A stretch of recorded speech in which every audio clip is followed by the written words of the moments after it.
Celebramos hoje a vida do Dr. Seráfico, São Boaventura, franciscano, filho predileto de São Francisco de Assis. A história dele nos conta que a sua mãe e seu pai conheceram São Francisco de Assis e São Boaventura, cujo nome é João, com 4 anos, doente, enfermo, quase morrendo. Sua família, seus pais levam ele até São Francisco e pedem para que o próprio Francisco de Assis imponha as mãos sobre São Boaventura para que ele fosse curado. E se ele fosse curado ali, a sua mãe o entregaria a serviço da obra. E Francisco impõe as suas mãos, reza pela criança e fala Boaventura, né, em italiano, né? E ali já fica este nome acompanhando essa criança, que depois vai substituir Francisco, né, como um grande condutor da ordem franciscana. Escreve uma biografia sobre Francisco e recebe esse título de Dr. Seráfico por escrever, né, um livro chamado As 6 Asas do Serafim, aonde ele vai destrinchar 6 virtudes que um bispo ou que um diretor de almas tem que ter. Um homem que escreveu coisas belíssimas sobre a Santíssima Virgem e alguns tratados espirituais. Amigo de São Tomás de Aquino, né? Um diálogo conhecido dos dois é que Tomás de Aquino pergunta para ele, né, o que ele lia, qual era da biblioteca dele, qual que era o livro que ele tirava tantas riquezas dos seus escritos. E São Boaventura pega um crucifixo e mostra o livro dele, que era a Contemplação da Cruz, que era Cristo crucificado, que iluminava sua mente e dava sabedoria a ele. Um homem que, participando ou celebrando a Santa Missa, sempre chorava. Um amor excepcional pelo Santíssimo Sacramento, uma humildade tamanha, e mesmo quando feito cardeal ali ainda fazia afazeres pequenos dentro da sua casa, como uma louça lavada.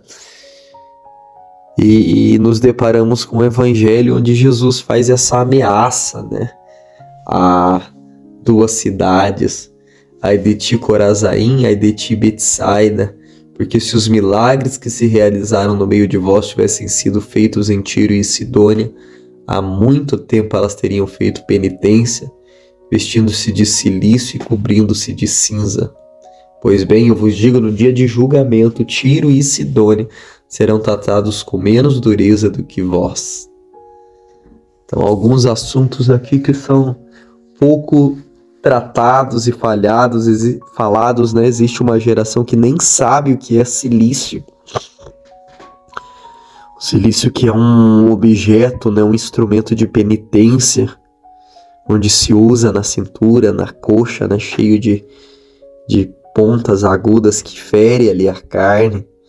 É um instrumento que era muito usado nas ordens, até pelos leigos, por penitência mesmo, para que sentisse a dor ali na carne, a mortificação da inclinação que nos leva ao pecado. Jesus vai falar disso, Jesus vai falar do julgamento.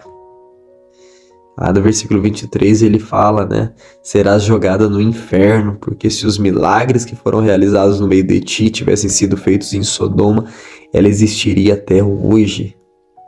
Palavras que nos fazem tremer por dentro. Nós que somos tão lentos em penitência, em reparação, em adentrar neste mundo espiritual, nós que somos tão sensíveis em uma geração feita de muita dança, de muito barulho, de muita festa, de muitos instrumentos, mas na hora do silêncio, da mortificação, de pagar um preço de reparação por si, pela sua terra, pelo seu estado, pela sua nação, é muito frágil, é muito fraca. E aí nós nos deparamos com uma palavra dessa, onde Jesus compara cidades, postura, conduta dos seus habitantes em relação àquilo que foi dado. E aí nós vamos entender a palavra de Deus que diz: quanto mais é dado, mais será cobrado. Então muitos milagres foram feitos nessas terras. Muita graça foi derramada. E aquele que tem o termômetro, aquele que tem a balança do que foi feito, o nível daquilo que foi derramado, ele sabe que a aceitação do povo foi muito pequena. Olha que coisa. Deus, ele tem esse termômetro para cada coração do que foi derramado, da oportunidade, das oportunidades que cada alma recebeu para aceitar Jesus como seu Senhor. Não é só ter uma experiência de milagre ou de cura, mas é ter uma conversão genuína, uma adesão radical a Cristo como seu Senhor, como seu Mestre. E a pergunta para essa meditação é essa: qual tem sido a tua resposta diante do chamado de Deus? Você é digno de ameaça? Ou você é digno de adentrar nessa porta estreita e continuar até o Cristo te convidar ao banquete eterno? Vem no meu coração a frase que a menininha Jacinta, de Portugal, Jacinta Marto, falou no hospital: ah, se os homens soubessem o que é a eternidade. Ah, se os homens soubessem, meu irmão, o que é a eternidade, seja ela de alegria, seja ela de sofrimento, os homens buscariam a Deus de todo o coração, de toda a alma. Então, o homem medita muito pouco sobre a eternidade, porque se meditasse mais, a sua postura seria diferente, a sua resposta aos sofrimentos, a sua resposta àquilo que Deus vai convidando o homem a entregar para que ele seja livre da maldição do pecado. A maior maldição que o homem pode ter é a vida no pecado. Mas hoje as pessoas, elas vivem no pecado como se elas estivessem fazendo ou vivendo uma caridade, algo bom, algo belo, algo santo. Então vão assumindo cargos, lideranças dentro da igreja, às vezes até rezam, intercedem e estão em pecados graves, meu irmão. Pecado mortal é um pecado grave, cujo destino é o inferno. Então coloque em ordem a tua casa, coloque em ordem a tua vida, para que não seja ameaçado como foi este povo. E essas palavras, elas acompanham mais de 2000 anos, meu irmão. Todo aquele que se depara com o Evangelho, ele vai ler isso daqui. Os evangelistas registraram isso daqui, porque é algo importante. O julgamento, ele existe. A sentença, ela existe, de perdição, de dano ou de salvação.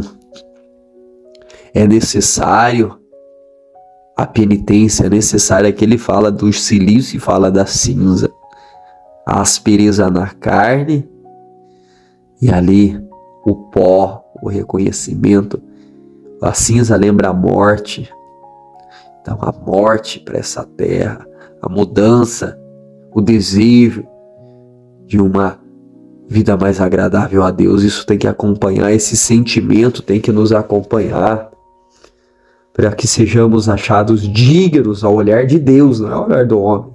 Ah, mas eu faço isso, eu sou reconhecido, eu tenho títulos, honrarias, tá? Mas diante do olhar de Deus, que olha a nossa vida e pauta ela pelos mandamentos. E nos mandamentos, viva os mandamentos. Aqueles que me amais guardarão os meus mandamentos, João 14,15. Que pauta o seu juízo no julgamento, nos mandamentos. Ah, mas era uma pessoa tão boa, ajudava tantas pessoas. Ela só fazia isso, ela só estava em segunda união, ela só não ia na missa de domingo, ela só se vestia de uma maneira desonesta, ele só mentia, ele só roubava. Caiu nos mandamentos, rodou. A pessoa pode não ter características tão boas de caridade, mas se ele vive os mandamentos ali, meu irmão, Ele está buscando em primeiro lugar o reino de Deus. Então vai vivendo os mandamentos, vai colocando em ordem a sua casa, o matrimônio, segundo o desígnio de Deus. Uma vida ali pautada nos seus mandamentos. Quando o justo juiz vier e for colocado na balança as duas partes, ele será digno de ser aprovado. E é esse que tem que ser o nosso olhar.